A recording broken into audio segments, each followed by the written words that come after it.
अस्सलाम वालेकुम students, welcome to class 7। आज हम करेंगे एक्सरसाइज नंबर 1.4 के क्वेश्चन नंबर 3 को। इससे पहले जो वीडियोस हमने बनाई थी उसके अंदर क्वेश्चन नंबर 1 और 2 को हमने डिस्कस किया था। क्वेश्चन नंबर 1 में कम्यूटेटिव प्रॉपर्टीज़ था, क्वेश्चन नंबर 2 में एसोसिएटिव प्रॉपर्टी है और आज हम करेंगे डिस्ट्रीब्यूटिव प्रॉपर्टी। इसको शुरू करने से पहले मैं थोड़ा सा आपको कम्यूटेटिव प्रॉपर्टी और जो एसोसिएटिव प्रॉपर्टी है उसके दरमियान का जो फ़र्क था इन तीनों में वो मैं आपको बता देता हूँ। कम्यूटेटिव प्रॉपर्टी के अंदर दो रैशनल नंबर्स दिए गए होते हैं। अगर उनकी जगह एक बदल भी दें तो आंसर में कोई फ़र्क नहीं पड़ता। और कम्यूटेटिव प्रॉपर्टी के अंदर प्लस यानी कि एडिशन और मल्टीप्लिकेशन यानी ज़र्ब के जो साइन है वो यूज़ होते हैं। ये कम्यूटेटिव प्रॉपर्टी की साइन यानी कि निशानी है। और जो एसोसिएटिव प्रॉपर्टी है उसमें तीन रैशनल नंबर्स दिए होते हैं जिस तरह ये लिखी हुई है, ठीक है जी। तो उसमें क्या होता है, एसोसिएटिव प्रॉपर्टी के अंदर ये जो ग्रुप ऑफ ब्रैकेट्स है इसकी जगह चेंज होती है। ये कभी इस पहले आ जाता है, ये वाला रैशनल नंबर बाद में आता है। तो एसोसिएटिव प्रॉपर्टी के अंदर भी एडिशन और मल्टीप्लिकेशन ही यूज़ होता है, इसका सिंबल यूज़ होता है। नंबरेटर या डिनोमिनेटर के साथ माइनस या प्लस का साइन आ सकता है, माइनस का, मगर ये जो मेजर साइन दरमियान में है, जैसे ये मल्टीप्लाई है, ये प्लस का है, ये वाले प्लस और मल्टीप्लाई के ही होंगे एसोसिएटिव प्रॉपर्टी के अंदर भी। और इसके अलावा जो डिस्ट्रीब्यूटिव प्रॉपर्टी है जो हमने आज करना है, इसके अंदर फ़र्क सिर्फ ये है कि इसके अंदर सब्ट्रैक्शन यानी एडिशन, मल्टीप्लिकेशन और सब्ट्रैक्शन भी ऐड होता है। पहले जो कम्यूटेटिव और एसोसिएटिव प्रॉपर्टी है उसके अंदर सब्ट्रैक्शन यानी तफरीक का अमल उसके अंदर नहीं होता। तो आइए अब इसको हम डिस्ट्रीब्यूटिव प्रॉपर्टी को डील करते हैं। Verify the following distributive properties. इन दोनों को जब हम अलग-अलग सोल्व करेंगे तो इनका आंसर जो है सेम आना चाहिए, यानी कि LHS यानी कि लेफ्ट हैंड साइड, इसको हम बोलते हैं लेफ्ट हैंड साइड, और इस वाले क्वेश्चन को बोलते हैं राइट हैंड साइड। इन दोनों का जो आंसर है वो हमारे पास सेम आना चाहिए। पहले हम इस वाले जो क्वेश्चन है इसको सोल्व करते हैं। -2/5 मल्टीप्लाई बाय 3/9 8/6। ये देखें प्लस का सिंबल है तो इस अंडरस्टूड सी बात है कि इसका हम एलसीएम लेंगे, ठीक है जी। 9 और 6 का एलसीएम लिया है तो हमारे पास आया है ये वाला डिजिट 18 आया है।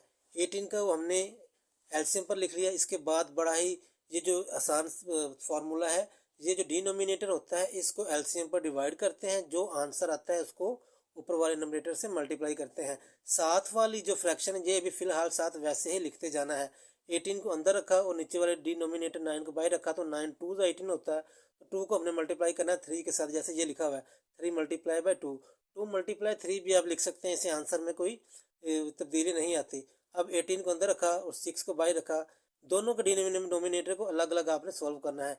6 3 18 होता है, 3 को मल्टीप्लाई करना है 8 के साथ, तो 3 2 6 आ गया, प्लस 3 8 24, 6 प्लस 24/18 आ गया। अभी आपने ब्रैकेट को ऐसे साथ साथ लिखते जाना है। अब -2/5 मल्टीप्लाई बाय 24 और 6 30 आ गया और 18 वैसे नीचे। अब देखिए मल्टीप्लाई का जब सिंबल आ जाए तो फिर आपने एलसीएम नहीं लेना। जब मल्टीप्लाई या डिवाइड का सिंबल आ जाए तो फिर हम इसको क्या करते हैं, डिवाइड करते हैं। या इस तरह क्रॉस नंबर में भी डिवाइड हो सकता है, ऐसे ऊपर नीचे भी हो सकता है, ये भी ऊपर नीचे हो सकता है। जैसे ही देखें 5 1 5, 5 6 30, ठीक है जी। ये 6 आ गया, अब नीचे 18 है तो ये अब 3 के टेबल में, सॉरी पहले इधर होगा 2 1 2, 2 9 18, नीचे हमारे पास 3 है, ऊपर हमारे पास 6 है, तो 3 1 3, 3 2 6। अब 1 मल्टीप्लाई बाय 2 करेंगे, ये माइनस का है, और इधर 1 बचा है, इधर 3 बचा है, 1 मल्टीप्लाई बाय 3, तो -2/3 हमारा लेफ्ट हैंड साइड का आंसर आ गया है। अब हम जो दूसरी हमारा पार्ट था ये वाला, ये जो ये लिखा हुआ है, अब इसकी बारी, अब हम इसको सॉल्व करने लगे हैं। नीचे यही लिखा हुआ है, सॉरी ये वाला, इसमें भी मल्टीप्लाई का सिंबल है, इसमें भी मल्टीप्लाई का सिंबल है। जहाँ पे मल्टीप्लिकेशन लिखी हो वहाँ पर एलसीएम नहीं लिया जाता, वहाँ पे डिवीजन होती है, ऊपर नीचे या क्रॉस नंबर में इसको हमने तकसीम करना होता है। जैसे देखें 3 1 3, 3 3 9 हो गया, ये 2 1 2, 2 3 3 6 हो गया।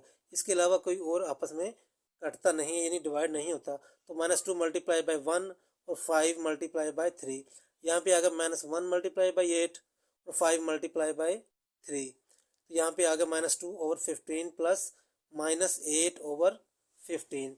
अब ये सिंबल सेंटर में प्लस का आ गया, प्लस और माइनस की सूरत में हम इसका एलसीएम लेते हैं। देखिए ये प्लस है, ये माइनस है, प्लस माइनस क्या हो जाता है, माइनस। तो ये प्लस का ही थी ये फ्रैक्शन, ये वाली अमाउंट, अब ये माइनस की बन चुकी है। इसके फिर एलसीएम ले लेंगे हम, इसका दोनों का डिनोमिनेटर 15 है तो 15 ही एलसीएम आता है। 15 को 15 पर डिवाइड किया तो 1 आंसर आया। 1 को ऊपर वाले नोमिनेटर से मल्टीप्लाई किया तो -2 आ गया। इसको भी 15 को 15 पर डिवाइड किया तो 1 आंसर आया। 1 को 8 से मल्टीप्लाई किया तो 8 ही आ गया। -2 और -8 -10 ओवर 15 हमारे पास आंसर आ गया। अब ये 5 के टेबल में डिवाइड होते हैं। 5 2 ज़ा 10 और 5 3 ज़ा 15, तो -2 ओवर 3 हमारा ये इसका राइट हैंड साइड का भी आंसर आ गया है। लेफ्ट हैंड साइड का भी यही आंसर था तो राइट हैंड साइड का भी यही आंसर है। तो क्वेश्चन नंबर 1 जो है वो हमारा सोल्व हो गया है। क्वेश्चन नंबर 2 भी सेम उसी कैटेगरी का है। पहले इस वाले पार्ट को सोल्व करेंगे, उसके बाद इस वाले पार्ट को हम सोल्व करेंगे। ठीक है जी, इसको पहले हम नीचे लिख लेते हैं। अब इसका क्या करेंगे, हम सबसे पहले एलसीएम लेंगे। 7 और 4 का एलसीएम लिया तो हमारे पास 28 आया है। ठीक है जी, 28 को लाइन लगा के नीचे लिख लेना है और डिनोमिनेटर को एलसीएम पर डिवाइड करते जाना है, इन दोनों के 1 बाय 1। 7 को 28 पे डिवाइड किया तो 4 आंसर आया। 4 को मल्टीप्लाई करना है 6 के साथ, ये लिख दिया गया है। फिर 28 को अंदर रखा, 4 को बाहर। 4 7 ज़ा 28 होता है तो 7 को मल्टीप्लाई करेंगे 9 के साथ, जैसे ये लिख दिया है। अभी आपने ये ब्रैकेट का जो सिंबल है ये डालते रहना है जब तक सिंगल फ्रैक्शन आ जाए। 4 6 ज़ा 24, 7 9 ज़ा 63 और 28। अभी ब्रैकेट खत्म नहीं करनी जब तक ये 2 डिजिट में ना आ जाए, न्यूमरेटर और डिनोमिनेटर अलग अलग ना आ जाए। 24 प्लस 63 हो गया 87 ओवर 28। ठीक है जी, अब हमने इसको क्या करना है, मल्टीप्लाई। जब मल्टीप्लाई आ जाएगा तो फिर हमने इसको इस तरह डिवाइड करना है, इस तरह या ऊपर नीचे जैसे भी। अब देखें ये 2 5 ज़ा 10, 2 1 ज़ा 2, 2 4 ज़ा 8, ये 2 के टेबल में दोनों आपस में डिवाइड हो गई हैं। बाकी ऊपर नीचे कोई भी डिवाइड नहीं होती।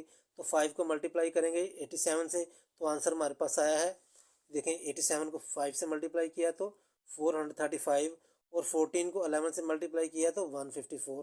तो लेफ्ट हैंड साइड का आंसर हमारे पास आ गया है 435 ओवर 154। अब राइट साइड का भी आंसर यही आना चाहिए। राइट साइड की जो फ्रैक्शन थी वो ये लिखी हुई है। इसमें सिंपल मल्टीप्लाई है, एलसीएम नहीं होगा, ये डिवीजन होगी ऊपर नीचे या जैसे भी क्रॉस नंबर में अगर डिवाइड होता है तो। ये तो कोई डिवाइड होता है नहीं, ना नोमिनेटर ना डिनोमिनेटर ना इसका क्रॉस नंबर में। ये 10 मल्टीप्लाई बाई 6 वैसे लिखा जाएगा, 11 भी मल्टीप्लाई 7 वैसे लिखा जाएगा। ये वाली डिवाइड होती है।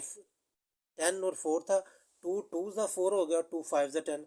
5 को 9 से मल्टीप्लाई किया और 11 को 2 से मल्टीप्लाई क्यों किया, क्योंकि ये वाले ऊपर नीचे आपस में डिवाइड नहीं होते थे। यहाँ पे 10 6 ज़ा 60, 11 7 ज़ा 77, सेंटर में प्लस का सिंबल है। 9 5 ज़ा 45 और 11 2 ज़ा 22। अब चूंकि प्लस का सिंबल आ गया इसका मतलब है ये, अब आगे इसका हम एलसीएम लेंगे। 77 और 22 का हमने जब एलसीएम लिया तो वो हमारे पास आया है, ये देखें 154। ठीक है जी, 154 नीचे लिख लिया। 154 को 154 पे डिवाइड करना है और हमने इसके जो नंबरेटर है उसके ऊपर मल्टीप्लाई कर देना है। 77 को 154 अंदर रखना है, पहले इसको सॉल्व करना है। 77 पे किया तो 2 आंसर आता है। ठीक है जी, 2 को मल्टीप्लाई करना है 60 के साथ। फिर 154 के ऊपर 22 को डिवाइड करना है। ये थोड़ा चूँकि एलसीएम थोड़ा बड़ा है तो आप डिवाइड करके देख लीजिएगा, मैंने यहाँ पे किए हुए हैं, मैं आपको तो अंदर रखा है और 22 को बाहर, तो 22 7 सा होता है 154। ठीक हो गया जी। इसके बाद हमने आंसर आया, 2 को मल्टीप्लाई करेंगे 6 के साथ, 2 6 ज़ा 120 आ गया और 22 को 154 पे डिवाइड किया तो 7 आंसर है। 7 को मल्टीप्लाई करेंगे 45 के साथ, तो 2 को मल्टीप्लाई किया 6 के साथ तो 120 प्लस सिंबल वही आ गया। 45 को 7 से मल्टीप्लाई किया तो 315, इन दोनों को प्लस किया तो 435 आ गया और डिनोमिनेटर हमारा वैसे ही आ गया। LHS देखें दोनों का आंसर हमारे पास सेम आ गया है। ठीक है जी, तो इसका लिहाजा LHS is equal to RHS, यानी कि लेफ्ट हैंड साइड वो बराबर है राइट हैंड साइड के। तो ये भी क्वेश्चन वेरीफाई हो गया। क्वेश्चन नंबर 2 भी हमारा सोल्व हो गया है जी। क्वेश्चन नंबर 3 है, इसको भी सोल्व करते हैं। पहले इस वाले पार्ट को करेंगे या इसका आंसर इसके बराबर आता है या नहीं। तो इस वाले क्वेश्चन को हमने नीचे लिख लिया है। इस वाले पार्ट का सबसे पहले हम एलसीएम लेंगे जो कि हमारे पास 12 आया। 12 और 6 का एलसीएम लिया तो हमारे पास 12 आ गया। फिर डिनोमिनेटर को एलसीएम पर डिवाइड करेंगे तो आया हमारे पास 12 1 ज़ा 12, 1 मल्टीप्लाई बाई 8।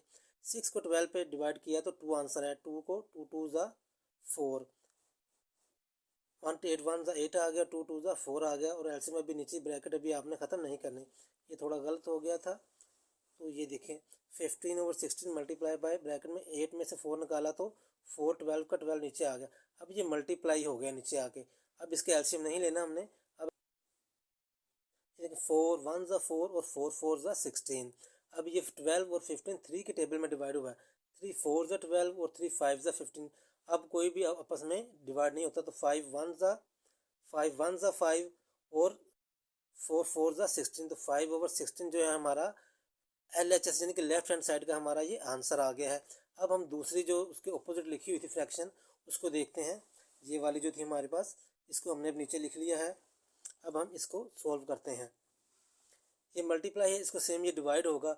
ये 3 के टेबल में 3 4 ज़ा 12, 3 5 ज़ा 15, और ये 4 के टेबल में 4 2 ज़ा 8, 4 4 ज़ा 16, जैसे ये किया हुआ है। 3 4 ज़ा 12, 3 5 ज़ा 15, 4 2 ज़ा 8 और 4 4 ज़ा 16, और इसी तरह यहाँ भी 3 5 ज़ा 15 और 3 2 ज़ा 6, 2 1 ज़ा 2 और 2 8 ज़ा 16। इसी क्वेश्चन को थोड़ा सा यहाँ पर जो बाकी बचा था वो सोल्व हमने कर लिया। 5 मल्टीप्लाई बाय 1 बचा था हमारे पास, तो 5 1 ज़ा, सॉरी यहाँ पे पहले करते हैं, 5 1 ज़ा 5 आ गया, और 4 मल्टीप्लाई बाय 2, 5 1 ज़ा 5 और 4 2 ज़ा 8, और इधर भी 5 मल्टीप्लाई बाय 1 हमारे पास बचा था, हमने लिख लिया। और यहाँ पे 8 मल्टीप्लाई बाय 2, 8 और 2 बचा हुआ था, इसे भी हमने लिख लिया।